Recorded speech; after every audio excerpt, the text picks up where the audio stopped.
loolu tegtale am na ci ku dul jullit rekk mënul gàllankoor lislaam wante jullit bu farluwul nag mën na gàllankoor lislaam waaw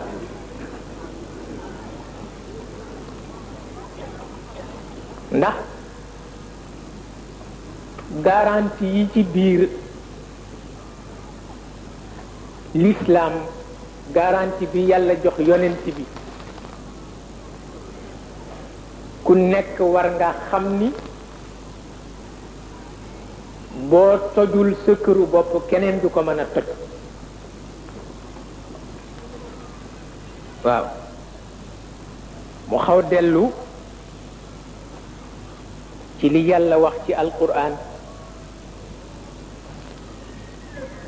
مثل الذين حملوا التوراة ثم لم يحملوها كمثل الحمار يحمل أسفارا يلا مودل ci kaw yahud yi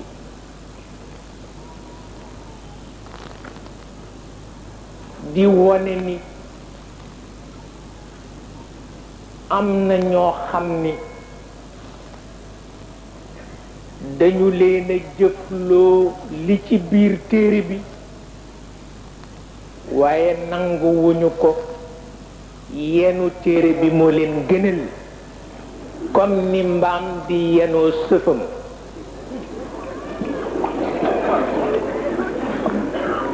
Cheikh El Hadj Malick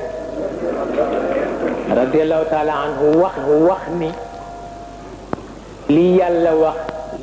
leen ni yahud ci alquran ak li yàlla wax leen ni nasaraan ci alquran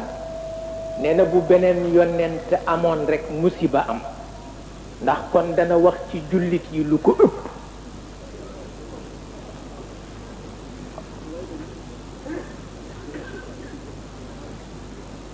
ndax it lu keneen sàggane woon ba yàlla dal ci kawam ci alquran jullit yi sàggane nañu seen bopp lu ko ëpp